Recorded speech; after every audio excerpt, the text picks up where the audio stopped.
ಕಲಿಯುಗದ ಕಾಮಧೇನು, ಕಲಿಯುಗದ ಕಲ್ಪವೃಕ್ಷ ಎಂದು ಕೋಟ್ಯಾಂತರ ಭಕ್ತರಿಂದ ಕರೆಸಿಕೊಳ್ಳುವ ಗುರು ರಾಘವೇಂದ್ರ ಸ್ವಾಮಿಗಳ 354ನೇ ಆರಾಧನಾ ಮಹೋತ್ಸವ ವಿಜೃಂಭಣೆಯಿಂದ ನಡೆಯುತ್ತಿದೆ.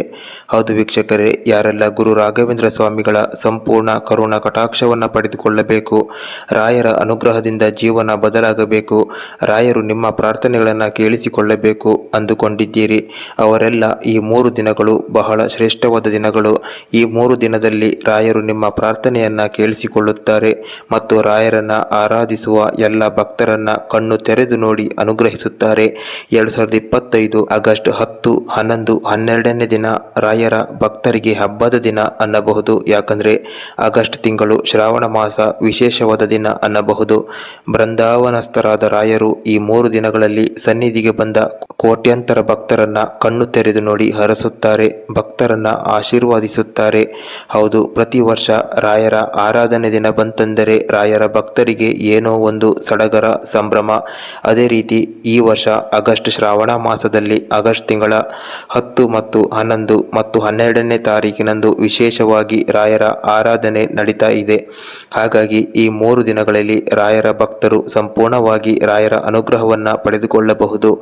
ಯಾವ ರೀತಿ 3 ದಿನಗಳಲ್ಲಿ ಯಾವ ರೀತಿಯಾಗಿ ಆರಾಧನೆ ಮಾಡಬೇಕು, ರಾಯರನ್ನ ಯಾವ ರೀತಿಯಾಗಿ ಆರಾಧನೆ ಮಾಡಿದರೆ ರಾಯರ ನೇರ ದೃಷ್ಟಿ ನಿಮ್ಮ ಮೇಲೆ ಆಗಿ ನೀವು ಅಂದುಕೊಂಡ ಎಲ್ಲ ಕೆಲಸ ಕಾರ್ಯಗಳು ಯಶಸ್ವಿಯಾಗುತ್ತದೆ ಎನ್ನುವುದನ್ನು ತಿಳಿಸಿಕೊಡ್ತೀನಿ. ಪ್ರತಿಯೊಬ್ಬರು ವಿಡಿಯೋವನ್ನ ಕೊನೆ ತನಕ ನೋಡಿ ಮತ್ತು ಭಕ್ತಿಯಿಂದ ರಾಘವೇಂದ್ರ ಸ್ವಾಮಿಗಳನ್ನ ಸ್ಮರಿಸುತ್ತಾ ಓಂ ಶ್ರೀ ರಾಘವೇಂದ್ರಾಯ ನಮಃ ಅಂತ ಕಮೆಂಟ್ ಬಾಕ್ಸ್ನಲ್ಲಿ ತಪ್ಪದೆ ಕಮೆಂಟ್ ಮಾಡಿ ವಿಡಿಯೋವನ್ನ ಲೈಕ್ ಮಾಡಿ. ವೀಕ್ಷಕರೇ, ರಾಯರ ಕೃಪೆಗೆ ಪಾತ್ರರಾಗಲು ಈ 3 ದಿನ ತುಂಬಾ ವಿಶೇಷವಾಗಿದೆ. ಹೌದು, ನಿಮ್ಮ ಎಲ್ಲ ಇಷ್ಟಾರ್ಥಗಳನ್ನು ನೆರವೇರಿಸಲು ರಾಯರ ಅನುಗ್ರಹ ಪಡೆದುಕೊಳ್ಳಲು ಈ 3 ದಿನಗಳು ವಿಶೇಷವಾಗಿದೆ. ಈ 3 ದಿನಗಳು ರಾಯರು ಸ್ವತಃ ಅವರೇ ತಿಳಿಸಿದ ಹಾಗೆ ಭಕ್ತರನ್ನ ಕಣ್ಣು ತೆರೆದು ನೋಡಿ ಅನುಗ್ರಹಿಸುತ್ತಾರೆ. ಹಾಗಾಗಿ ಈ 3 ದಿನಗಳು ರಾಯರನ್ನ ನೀವು ಯಾವುದೇ ರೀತಿ ಏನೇ ಪ್ರಾರ್ಥಿಸಿಕೊಂಡರೂ ಕೂಡ ರಾಯರು ನಿಮ್ಮನ್ನ ನೋಡುತ್ತಾರೆ. ಅಷ್ಟೇ ಅಲ್ಲದೆ ನಿಮ್ಮ ಸಮಸ್ತ ಸಂಕಟಗಳಿಂದ ನಿಮಗೆ ರಕ್ಷಣೆ ಒದಗಿಸುತ್ತಾರೆ. ಜೀವನದಲ್ಲಿ ನೀವು ಅಂದುಕೊಂಡ ಕೆಲಸಗಳು ಆಗುವ ಹಾಗೆ ಹರಸುತ್ತಾರೆ. ರಾಯರ ಆರಾಧನೆ ದಿನ ಅಂದರೆ ರಾಘವೇಂದ್ರ ಸ್ವಾಮಿಗಳು ಸಮಾಧಿಯಾಗಿ ಬೃಂದಾವನವನ್ನ ಪ್ರವೇಶ ಮಾಡಿದ ದಿನ. ರಾಯರು ಬೃಂದಾವನಸ್ಥರಾದ ಆ ಗಳಿಗೆಯಲ್ಲಿ ಸಾವಿರಾರು ಭಕ್ತರು ರಾಯರನ್ನ ಬೇಡಿಕೊಳ್ಳುತ್ತಾರೆ, ನೀವು ಸಮಾಧಿಯಾದರೆ ನಮ್ಮನ್ನ ನೋಡಿಕೊಳ್ಳುವವರು ಯಾರು, ನಮ್ಮ ಪ್ರಾರ್ಥನೆಯನ್ನ ಕೇಳಿಸಿಕೊಳ್ಳುವವರು ಯಾರು, ನಿಮ್ಮ ದರ್ಶನವನ್ನ ನಾವು ಹೇಗೆ ಪಡೆದುಕೊಳ್ಳಬೇಕು ಎಂದು ಪ್ರಾರ್ಥಿಸುತ್ತಾರೆ. ಆಗ ರಾಯರು, ಯಾರೂ ಕೂಡ ಚಿಂತೆ ಮಾಡಬೇಡಿ, ನಾನು ಪ್ರತಿ ವರ್ಷ ಶ್ರಾವಣ ಮಾಸದಲ್ಲಿ ಬರುವ ಮಹಾ ಆರಾಧನಾ ಮಹೋತ್ಸವದಲ್ಲಿ ಬಂದಂಥ ಸಮಸ್ತ ಭಕ್ತರನ್ನ ನೋಡುತ್ತೇನೆ, ಅವರ ವಿಶೇಷವಾದ ಪೂಜೆಯನ್ನ ಸ್ವೀಕರಿಸುತ್ತೇನೆ, ಅವರ ಎಲ್ಲ ಆಸೆಗಳನ್ನು ಈಡೇರಿಸುತ್ತೇನೆ, ನನ್ನ ನಂಬಿ ಬಂದ ಭಕ್ತರ ಕಷ್ಟಗಳನ್ನು ನಿವಾರಿಸುತ್ತೇನೆ ಎಂದು ಭರವಸೆಯನ್ನ ನೀಡಿ ಸಮಾಧಿಯಾಗುತ್ತಾರೆ. ಹಾಗಾಗಿ 2025 ಆಗಸ್ಟ್ ತಿಂಗಳ 10, 11 ಮತ್ತು 12ನೇ ತಾರೀಕು ರಾಯರ ಭಕ್ತರಿಗೆ ಹಬ್ಬದ ದಿನ ಅಂತ ಹೇಳ್ಬೋದು. ಎಲ್ಲ ಭಕ್ತರನ್ನ ಕಣ್ಣು ತೆರೆದು ನೋಡಿ ಆಶೀರ್ವಾದ ಮಾಡುವ ಈ ಪವಿತ್ರ 3 ದಿನಗಳನ್ನ ಯಾರು ಕೂಡ ಮಿಸ್ ಮಾಡಿಕೊಳ್ಳಬೇಡಿ. ಆಗಸ್ಟ್ 10ನೇ ತಾರೀಕು ರಾಯರ ಪೂರ್ವ ಆರಾಧನೆ, 11ನೇ ತಾರೀಕು ರಾಯರ ಮಧ್ಯ ಆರಾಧನೆ. ಅಂದರೆ ರಾಘವೇಂದ್ರ ಸ್ವಾಮಿಗಳು ಬೃಂದಾವನವನ್ನ ಸಶರೀರವಾಗಿ ಪ್ರವೇಶ ಮಾಡಿದ ದಿನ. 12ನೇ ದಿನ ಮಂತ್ರಾಲಯದಲ್ಲಿ ರಾಘವೇಂದ್ರ ಸ್ವಾಮಿಗಳ ಉತ್ತರಾಧನೆಯನ್ನ ಬಹಳ ವಿಜೃಂಭಣೆಯಿಂದ ವಿಶೇಷ ಪೂಜೆಗಳಿಂದ ಮಾಡಲಾಗುತ್ತಿದೆ. ಆದರೆ ನಿಮಗೆಲ್ಲರಿಗೂ ಅಂದರೆ ರಾಯರನ್ನ ಆರಾಧಿಸುವ ಎಲ್ಲ ಭಕ್ತರಿಗೆ ಮಂತ್ರಾಲಯಕ್ಕೆ ಹೋಗಲು ಸಾಧ್ಯವಾಗುವುದಿಲ್ಲ ನಾನಾ ಕಾರಣಗಳಿಂದ. ಹಾಗಾಗಿ ಮಂತ್ರಾಲಯಗಳಿಗೆ ಹೋಗಲು ಸಾಧ್ಯವಿಲ್ಲ. ಮನೆಯಲ್ಲೇ ಕುಳಿತುಕೊಂಡು ರಾಯರನ್ನ ಯಾವ ರೀತಿ ಆರಾಧನೆ ಮಾಡಲಿ ಅಂತ ನೀವು ಯೋಚಿಸುತ್ತಿದ್ದರೆ ಈ ವಿಡಿಯೋದಲ್ಲಿ ನೀವು ಮನೆಯಲ್ಲೇ ಕುಳಿತುಕೊಂಡು 3 ದಿನ ರಾಯರನ್ನ ಯಾವ ರೀತಿ ಆರಾಧನೆ ಮಾಡಿ ರಾಯರ ಸಂಪೂರ್ಣ ಅನುಗ್ರಹಕ್ಕೆ ಪಾತ್ರರಾಗಬಹುದು, ನಿಮ್ಮ ಕಷ್ಟಗಳನ್ನು ದೂರ ಮಾಡಿಕೊಳ್ಳಬಹುದು, ನಿಮ್ಮ ಇಷ್ಟಾರ್ಥಗಳನ್ನು ಸಿದ್ಧಿ ಮಾಡಿಕೊಳ್ಳಬಹುದು, ಸಂಪೂರ್ಣವಾಗಿ ನಿಮಗೆ ತಿಳಿಸಿಕೊಡುತ್ತೇನೆ. ಯಾರು ಕೂಡ ವಿಡಿಯೋವನ್ನು ಸ್ಕಿಪ್ ಮಾಡಬೇಡಿ, ಕೊನೆ ತನಕ ನೋಡಿ. ಮೊದಲನೇದಾಗಿ, ಈ ಚಾನಲ್ನಲ್ಲಿ ರಾಯರ ಅನೇಕ ವಿಡಿಯೋಗಳನ್ನು ಅಪ್ಲೋಡ್ ಮಾಡ್ತಾ ಇರ್ತೀವಿ. ಹಾಗಾಗಿ ಈ ಕೂಡಲೇ ಪ್ರತಿಯೊಬ್ಬರು ಸಬ್ಸ್ಕ್ರೈಬ್ ಮಾಡ್ಕೊಳ್ಳಿ. ಜೊತೆಗೆ ನಿಮ್ಮ ಸ್ನೇಹಿತರಿಗೆ, ಕುಟುಂಬದವರಿಗೆ ಆದಷ್ಟು ಶೇರ್ ಮಾಡಿ. ಕೇವಲ 3 ದಿನ ಇರುವುದರಿಂದ ಎಲ್ಲರಿಗೂ ಈ ವಿಡಿಯೋವನ್ನು ಶೇರ್ ಮಾಡಿ ರಾಯರನ್ನು ಆರಾಧಿಸುವ ಅವಕಾಶವನ್ನು ಎಲ್ಲರಿಗೂ ಕಲ್ಪಿಸಿಕೊಡಿ. ವೀಕ್ಷಕರೇ, ನೀವು ಮನೆಯಲ್ಲಿ ಕುಳಿತುಕೊಂಡು ರಾಘವೇಂದ್ರ ಸ್ವಾಮಿಗಳನ್ನು ಈ ರೀತಿಯಾಗಿ 3 ದಿನ ಆರಾಧನೆ ಮಾಡಿ ರಾಯರ ಅನುಗ್ರಹಕ್ಕೆ ಪಾತ್ರರಾಗಬಹುದು. ರಾಘವೇಂದ್ರ ಸ್ವಾಮಿಗಳನ್ನು ಆರಾಧಿಸುವ ಭಕ್ತರಾಗಿದ್ದರೆ ನಿಮ್ಮ ಮನೆಯಲ್ಲಿ ರಾಘವೇಂದ್ರ ಸ್ವಾಮಿಗಳ ಫೋಟೋ ಇರಬಹುದು ಅಥವಾ ವಿಗ್ರಹ ಕೂಡ ಇರಬಹುದು. ವಿಶೇಷವಾಗಿ ವಿಗ್ರಹ ಇದ್ದರೆ ಅಭಿಷೇಕ ಮಾಡುವ ಮೂಲಕ ರಾಘವೇಂದ್ರ ಸ್ವಾಮಿಗಳನ್ನು ನೀವು ಆರಾಧನೆ ಮಾಡಬಹುದು.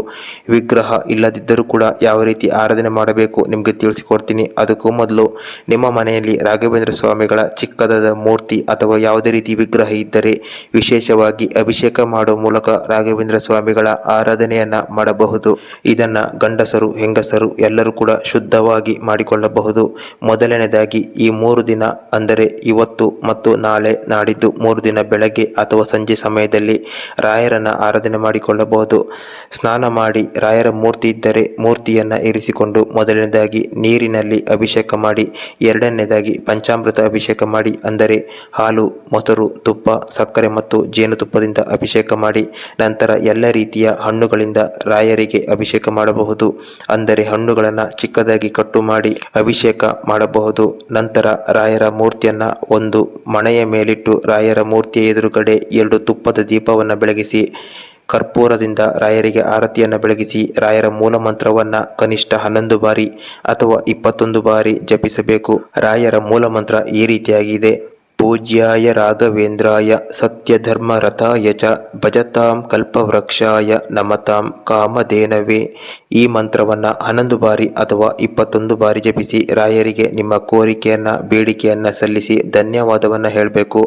ಇದನ್ನು ಆಗಸ್ಟ್ 10, 11, 12 3 ದಿನ ಸತತವಾಗಿ ಬೆಳಗ್ಗೆ ಅಥವಾ ಸಂಜೆ ಸಮಯದಲ್ಲಿ ಮಾಡಬಹುದು. ಅಥವಾ 10ನೇ ತಾರೀಕು ಮಿಸ್ ಆದರೆ 11 ಮತ್ತು 12ನೇ ತಾರೀಕು ಕೂಡ ನೀವು ಮಾಡಬಹುದು. ಬೆಳಗ್ಗೆ ಅಂದರೆ ಬೆಳಗ್ಗೆ 4 ಗಂಟೆಯಿಂದ 7 ಗಂಟೆಯ ಒಳಗೆ ಮಾಡಬಹುದು. ಅಥವಾ ಸಂಜೆ ಸಮಯದಲ್ಲಿ 5 ಗಂಟೆಯಿಂದ 6:30 ಒಳಗೆ ಮಾಡಬಹುದು. ಒಂದು ವೇಳೆ ನಿಮ್ಮ ಮನೆಯಲ್ಲಿ ರಾಯರ ವಿಗ್ರಹ ಇಲ್ಲದಿದ್ದರೆ ಫೋಟೋ ಇರಿಸಿಕೊಂಡು 2 ತುಪ್ಪದ ದೀಪವನ್ನು ಬೆಳಗಿಸಿ ರಾಯರಿಗೆ ಹಣ್ಣುಗಳ ನೈವೇದ್ಯ ಇಟ್ಟು ಈಗಾಗಲೇ ತಿಳಿಸಿದ ರಾಘವೇಂದ್ರ ಸ್ವಾಮಿಗಳ ಮೂಲ ಮಂತ್ರವನ್ನು 11 ಬಾರಿ ಅಥವಾ 21 ಬಾರಿ ಜಪಿಸಿ ನಿಮ್ಮ ಪ್ರಾರ್ಥನೆಯನ್ನ ರಾಯರಿಗೆ ಸಲ್ಲಿಸಿ ಕರ್ಪೂರದಿಂದ ಆರತಿಯನ್ನ ಬೆಳಗಿಸಿ ರಾಯರ ಆರಾಧನೆಯನ್ನ ಮಾಡಬಹುದು. ಇನ್ನು ನಿಮ್ಮ ಮನೆಯಲ್ಲಿ ರಾಘವೇಂದ್ರ ಸ್ವಾಮಿಗಳ ಫೋಟೋ ಇಲ್ಲದಿದ್ದರೆ ಕೂಡ ದೇವರ ಕೋಣೆಯಲ್ಲಿ 1 ತುಪ್ಪದ ದೀಪವನ್ನು ಬೆಳಗಿಸಿ ರಾಘವೇಂದ್ರ ಸ್ವಾಮಿಗಳ ಮೂಲ ಮಂತ್ರವನ್ನು 11 ಬಾರಿ ಅಥವಾ 21 ಬಾರಿ ಜಪಿಸಿ ನಿಮ್ಮ ಬೇಡಿಕೆಯನ್ನ ಹೇಳಿ ರಾಘವೇಂದ್ರ ಸ್ವಾಮಿಗಳ ಆರಾಧನೆಯನ್ನ ಮಾಡಿಕೊಳ್ಳಬಹುದು. ಈ ವಿಶೇಷವಾದ 3 ದಿನಗಳಲ್ಲಿ ರಾಯರ ಆರಾಧನೆಯನ್ನ ಮಾಡಿದ ಭಕ್ತಾದಿಗಳ ಎಲ್ಲ ಸಂಕಷ್ಟಗಳು ನಿವಾರಿಸಿ ಅವರ ಎಲ್ಲ ಮನೋಕಾಮನೆಗಳನ್ನು ರಾಯರು ಈಡೇರಿಸುತ್ತಾರೆ. ಈ ರೀತಿಯಾಗಿ 3 ದಿನ ಮನೆಯಲ್ಲಿ ರಾಯರ ಆರಾಧನೆ ಮಾಡಿ ನಿಮ್ಮ ಹತ್ತಿರದ ರಾಯರ ಸನ್ನಿಧಿಗೆ ಹೋಗಿ ರಾಯರ ದರ್ಶನ ಮಾಡಿ ಬಂದರೆ ತುಂಬಾ ಒಳ್ಳೆಯದು. ಒಂದು ವೇಳೆ ಮೊದಲ ದಿನ ಮಿಸ್ ಆದರೆ ಚಿಂತೆ ಮಾಡಬೇಡಿ, 2ನೇ ಮತ್ತು 3ನೇ ದಿನ ಕೂಡ ನೀವು ಮಾಡಬಹುದು. ರಾಯರ ಆರಾಧನೆಯನ್ನ ಮನೆಯಲ್ಲಿ ಕುಳಿತು ಮಾಡಿ ರಾಯರ ಸಂಪೂರ್ಣ ಅನುಗ್ರಹವನ್ನು ಪಡೆದುಕೊಳ್ಳಬಹುದು. ವೀಕ್ಷಕರೇ, 2025 ರಾಯರ ಆರಾಧನಾ ಮಹೋತ್ಸವ ಇವತ್ತಿನಿಂದ 3 ದಿನ ನಡೆಯುವುದರಿಂದ ಈ ಕೂಡಲೇ ವಿಡಿಯೋವನ್ನ ನಿಮ್ಮ ಸ್ನೇಹಿತರಿಗೆ ಕುಟುಂಬದವರಿಗೆ ಆದಷ್ಟು ಶೇರ್ ಮಾಡಿ ಅವರು ಕೂಡ ರಾಘವೇಂದ್ರ ಸ್ವಾಮಿಗಳ ಆರಾಧನೆ ಮಾಡಲು ಅವಕಾಶ ಮಾಡಿಕೊಡಿ. ರಾಘವೇಂದ್ರ ಸ್ವಾಮಿಗಳ ಅನುಗ್ರಹ ನಿಮ್ಮೆಲ್ಲರ ಮೇಲೆ ಇರಲಿ. ಧನ್ಯವಾದಗಳು.